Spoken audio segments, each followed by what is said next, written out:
Meus irmãos, vamos dar continuidade à aula anterior. Nós estamos estudando a tricotomia humana e eu falei iria dividir o vídeo em duas partes devido à extensão do assunto, e a complexidade também.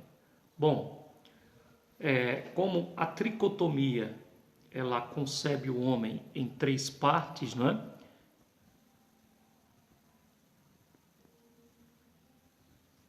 A tricotomia divide o homem em três partes: alma e espírito. Então, deixa eu melhorar isso aqui.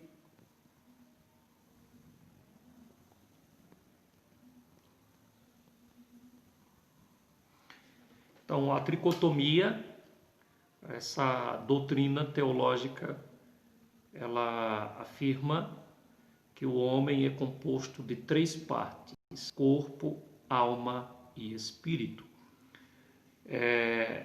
Para os dicotomistas, é fácil, podemos assim até colocar, é mais tranquilo explicar a questão imaterial do homem. Explicar essas duas partes aqui para os dicotomistas é fácil, relativamente é fácil. Difícil é para o tricotomista. Por quê? Para o dicotomista, alma e espírito é a mesma coisa, portanto não há dificuldade de definir a alma e definir o espírito, apenas definir a alma e ponto final. Para um tricotomista, a tarefa ela é árdua, é difícil, complexa. Por quê? Porque na visão tricotomista nós temos que explicar o que é a alma distinta do espírito, que é o espírito distinto da alma, certo? Então nós iremos de maneira geral, de maneira abrangente, ou de maneira geral, nós iremos abordar cada uma dessas partes, certo? A começar pelo corpo,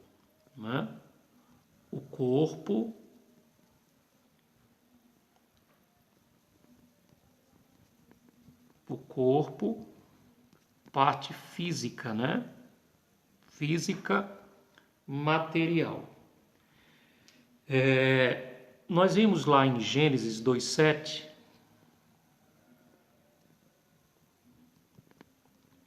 nós vemos lá a composição do corpo.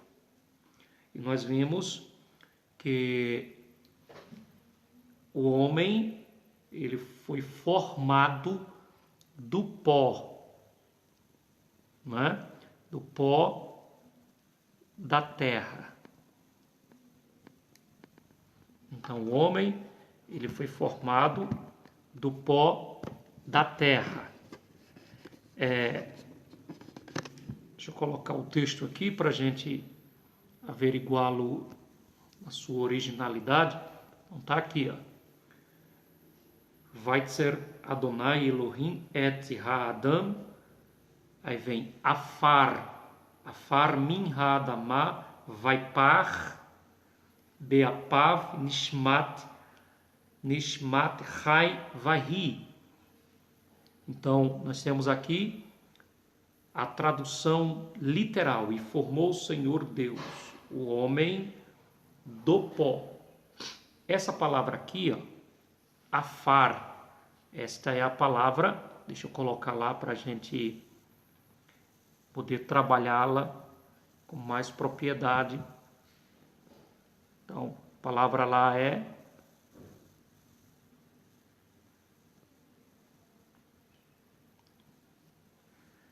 palavra afar.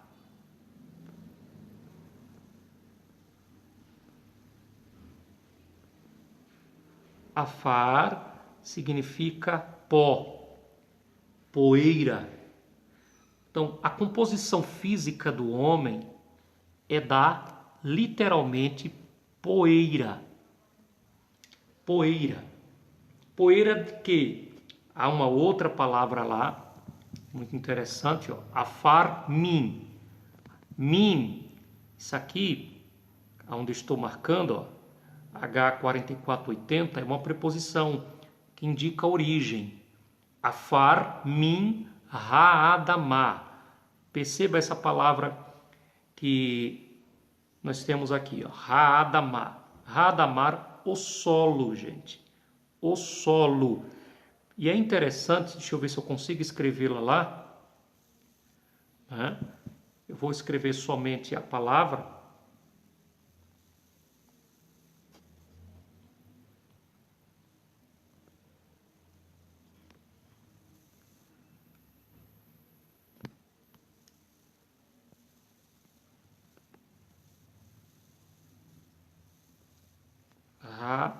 Ha'adamah.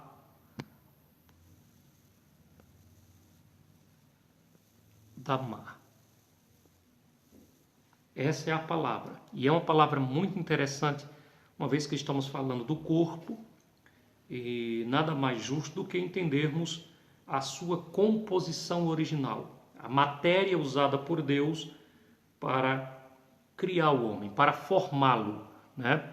E é interessante aqui, ó, essa palavra, isso aqui é um artigo,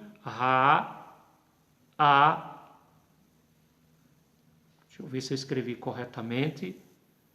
Escrevi, só esqueci de colocar aqui a semivogal. Ha'adamah.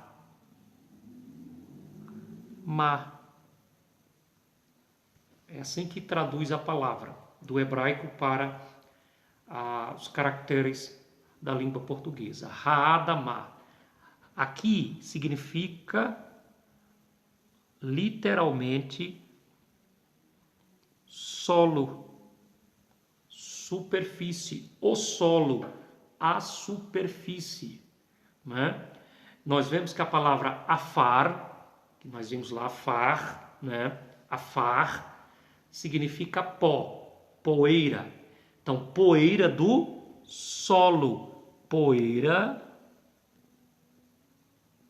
do solo. Então, nós fomos feitos da poeira do solo, da superfície. Então, esse é o elemento físico. O corpo físico veio do pó, do chão, literalmente, superfície. E a palavra no hebraico, Ha'adamah, sugere isso. Aqui, eu vou colocar a palavra, o significado da palavra. Ha'adamah que significa lama, chão, terra, barro. Então, no sentido restrito da palavra, designa terra ou barro que Deus usou para formar o homem, certo?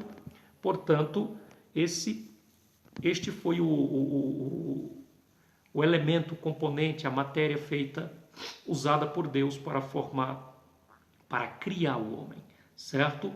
Então, o corpo físico é a matéria, e o corpo físico ele tem a sua importância. É o involucro, né?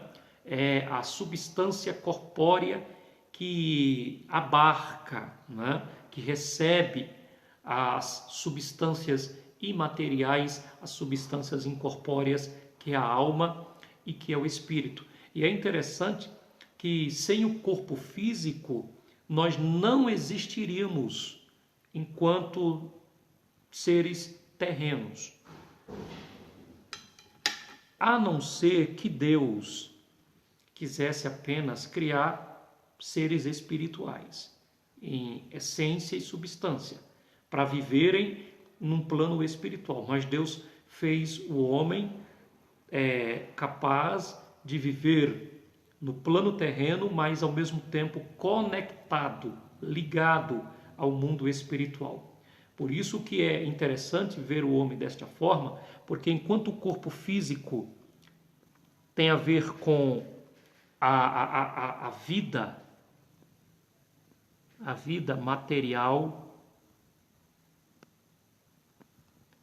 terrena, veremos que a alma e o espírito têm a ver com o mundo espiritual. Apesar de que, vou definir daqui a pouco, que a alma ela explora o corpo físico, os órgãos dos sentidos no corpo são usados pela alma para que ela possa, vamos dizer assim, se expressar, né?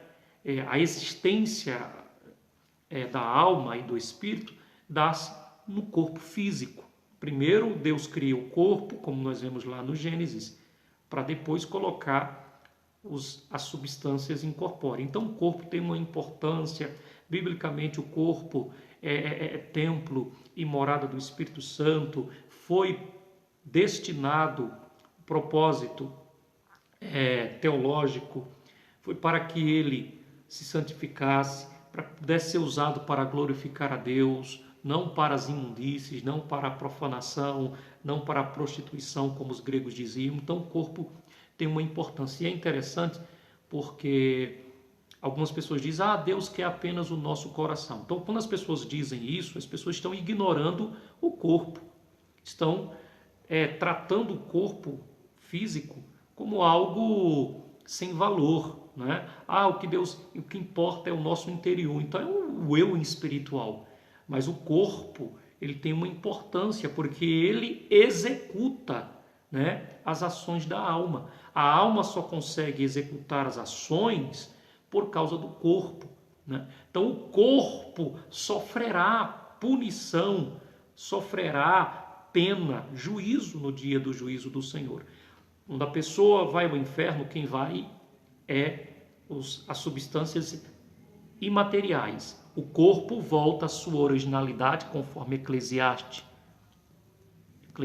salvo engano, 7, vai para o pó, porque a essência, a substância veio de lá, mas o espírito volta a Deus. Esse espírito aí, ou seja, a totalidade do eu espiritual, volta para a órbita da soberania de Deus. Não é que volta para Deus no sentido de ar, de respiração, mas volta para Deus no sentido de domínio, certo?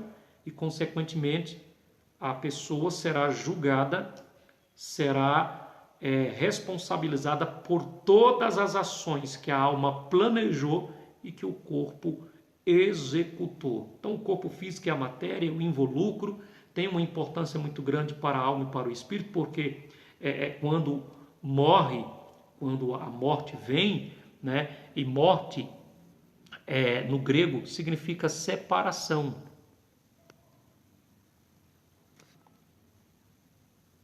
Separação. Então, a morte é a separação da parte física das substâncias imateriais, das substâncias incorpóreas, né? Então, há separação. Então, a pessoa que é condenada, que morre e vai para o tormento eterno, essa parte imaterial já está sofrendo a punição, enquanto o corpo, a substância, está no pó. Mas, segundo Daniel, você pode consultar aí, segundo Daniel, capítulo 12,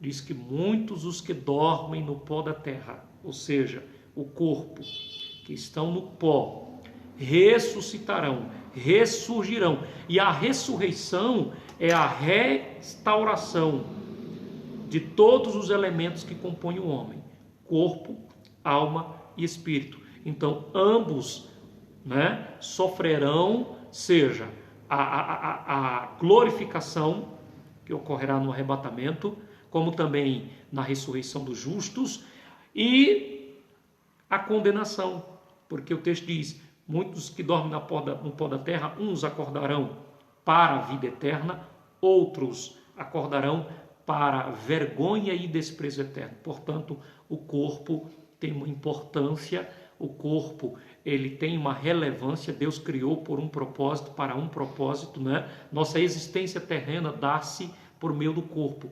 Quando o corpo adoece, gente, inevitavelmente, consequentemente, vem a morte. O espírito e a alma não adoecem, não, fisicamente não. Quem adoece é o corpo. O pecado trouxe consequências para o corpo. O corpo não foi criado. Deixa eu colocar aqui uma informação interessante. O corpo humano, ele foi criado imortal. Ele foi criado com qualidades para não morrer. E significa ausência de morte, né? Está lá em Gênesis 2, 17 e 16, quando Deus proibiu que Adão e Eva comessem do fruto proibido. Mas havia uma árvore ali, a árvore da vida, e que Adão tinha acesso a ela. Tanto é que foi colocado 2 querubins na frente, na entrada do jardim, para que o homem não voltasse e comesse da árvore do jardim. Ora, por que Deus proibiu? E Deus diz para que ele não viva, viva, porque a ordem é essa, se comer vai morrer. Portanto, a árvore do jardim, a árvore da vida, estava lá para dar vida a Adão. Adão, tendo acesso a esta árvore, ele viveria para todo sempre. O seu corpo teria saúde, podemos dizer até assim, saúde eterna, saúde imortal. O corpo não sofreria a deterioração do pecado. Caso morresse, sofreria o efeito da morte. Caso comesse, sofreria o efeito da morte. Então Deus criou o corpo para que ele existisse por toda a eternidade. Não é eterno, viu? Cuidado para não confundir imortalidade com eternidade. Eternidade só Deus, certo? O corpo. Vamos lá. Vamos à alma. Alma. Alma no grego, primeiro eu vou colocar no hebraico. No hebraico, a palavra é nefesh. Nefesh, certo? Deixa eu apagar aqui que eu errei.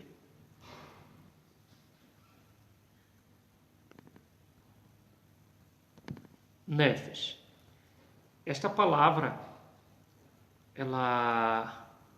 Caramba, eu coloquei aqui, acostumado com a língua.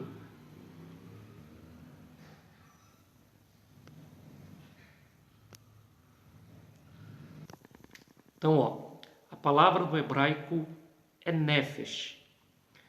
Deixa eu colocar aqui o termo no original. Tá aqui, ó. Quando Deus sopra, né? Quando Deus sopra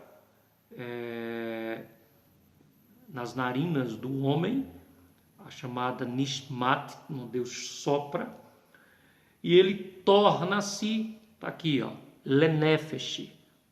Lenefesh, né? Uma alma vivente, traduzida para a nossa língua. Então, o que é nefesh? Nefesh, uma criatura que respira, é animal, vitalidade, usado de maneira muito ampla, no sentido literal, acomodado ou figurado, corporal ou mental, algum apetite animal, corpo, fôlego, criatura, enfim. A palavra sugere a um ser, literalmente aqui, a palavra nefesh, sugere um ser que vive, um ser que respira, né? Seja um animal, seja um ser humano.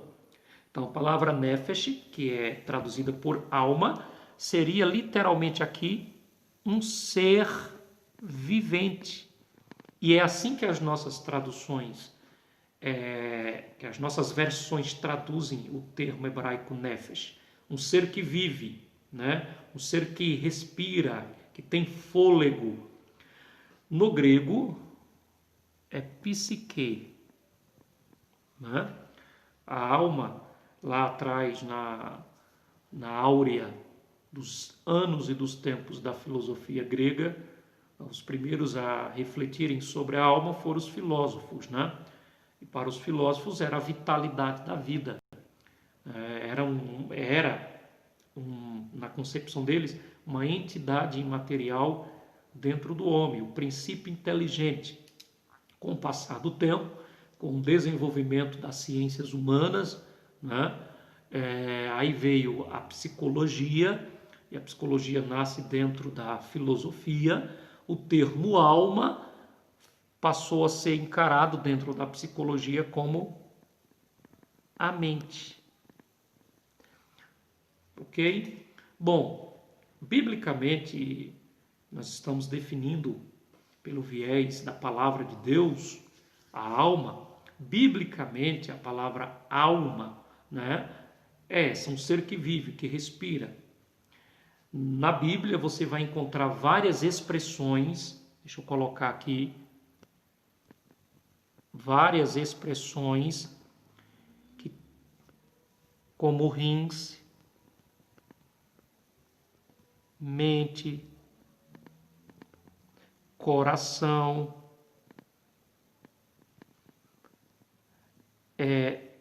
entranhas,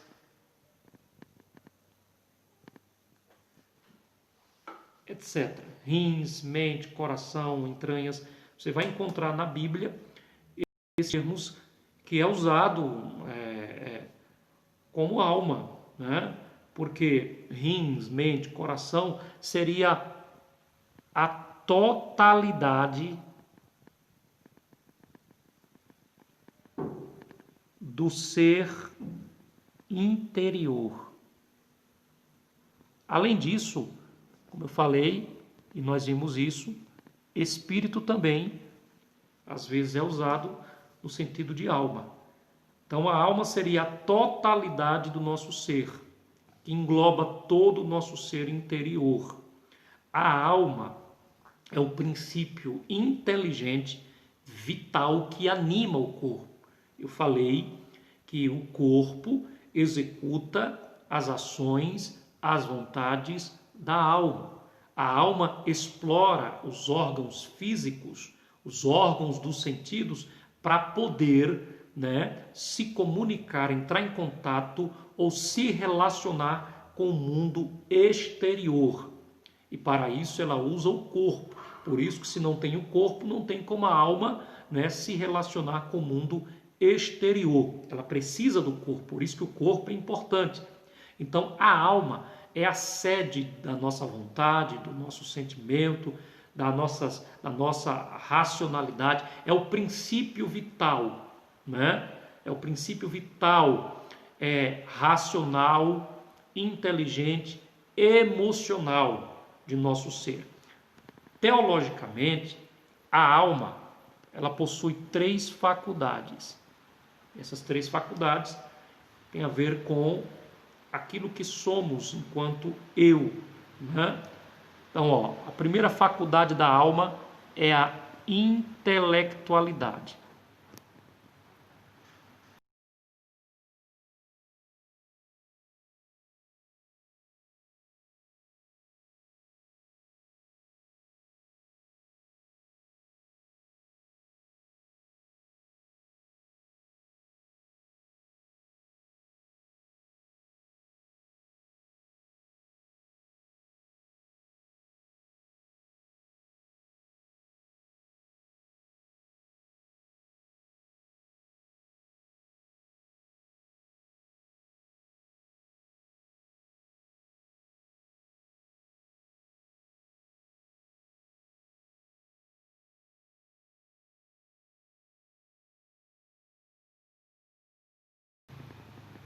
A intelectualidade.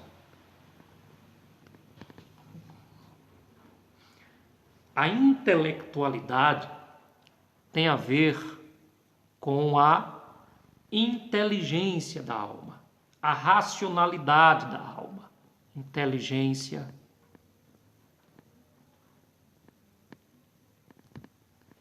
Tem a ver com cognição. Tem a ver com razão, Cognição, razão, inteligência, tem a ver com pensamento.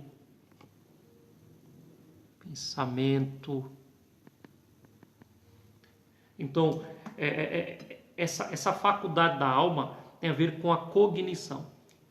Para um psicólogo, isso aqui são elementos do cérebro, da mente humana, mas teologicamente a alma possui essa faculdade, a faculdade intelectual. A intelectual tem a ver com a inteligência da alma, com a cognição da alma, com o pensamento da alma, com a razão da alma. Então, a alma pensa, a alma é inteligente, a alma raciocina, a alma tem pensamentos, porém, ela usa o quê? Os órgãos dos sentidos, a própria mente, o cérebro, Enfim, os sistemas que compõem o corpo humano. Então a alma possui intelectualidade. Vamos lá. Além disso, a alma, além da intelectualidade, a alma possui sensibilidade. Sensibilidade. A sensibilidade tem a ver com as emoções, os sentimentos, paixões, desejos, prazeres. Aqui tem a ver com as sensações da alma.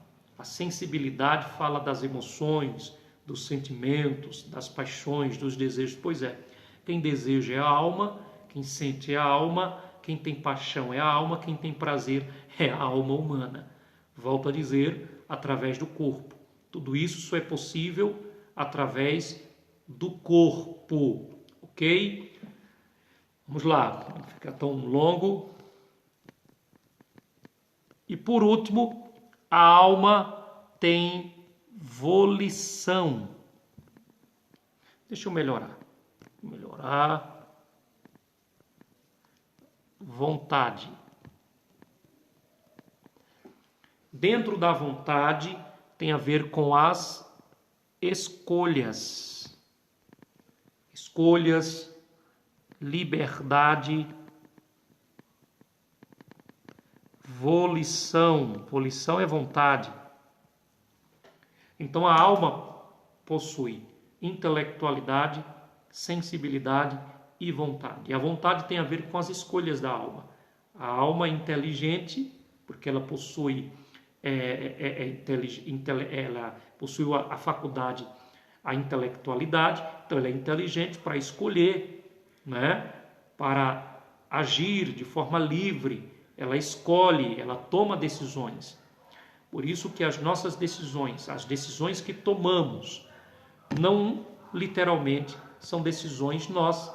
Literalmente é uma decisão da alma, da nossa alma. A nossa alma que decide, a nossa alma que escolhe. Por exemplo, um simples exemplo, quando eu estou com sede, a alma vai mandar, né, informações para o meu cérebro através do sistema nervoso central, através de impulsos elétricos, né? E aí vai vir a vontade, vai vir o quê? As escolhas, a liberdade, o desejo, o prazer, as sensações. Então são faculdades interligadas, né? O bom funcionamento do corpo depende dessas faculdades da alma.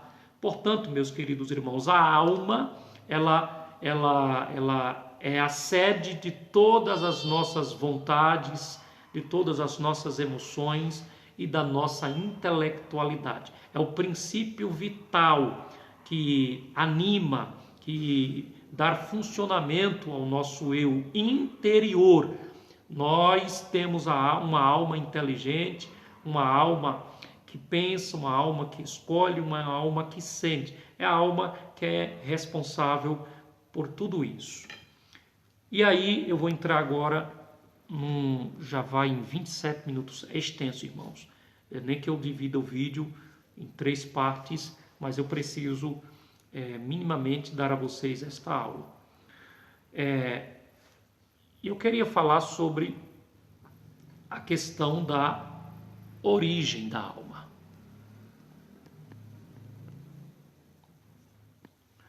E aqui, sem dúvida alguma, é um campo de muita polêmica, muito debate. Muita polêmica e muito debate, certo? E aí, quanto à origem da alma, surgem 3 linhas de pensamentos no meio dos teólogos, dos cristãos, ao longo de todo o tempo. 3 linhas de pensamento surgem nesse contexto aí. A primeira linha de pensamento é chamada de pré-existencialismo.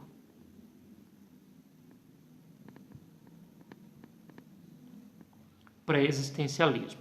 Eu vou concluir este vídeo com o pré-existencialismo e no próximo a gente dar continuidade. O pré-existencialismo ele surgiu, na verdade, entre os filósofos gregos, né? Há uma visão pré-existencialista da alma. Gente, se vocês observarem aqui, ó, esse prefixo aqui, ó, dá a ideia de antecipadamente. Algo antes, anterior, algo prévio. Portanto, existência significa dizer que já havia uma existência antes mesmo estamos falando da alma, do nascimento de um indivíduo. Essa teoria, ela diz que a alma já existia, porque ela é eterna. Deus já havia criado a alma muito antes, né, de um indivíduo, por exemplo, nascer.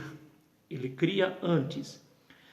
Mas vamos lá, deixa eu explicar com mais detalhe. Surgiu entre os gregos, né, porque há duas visões, a alma não criada e a alma criada.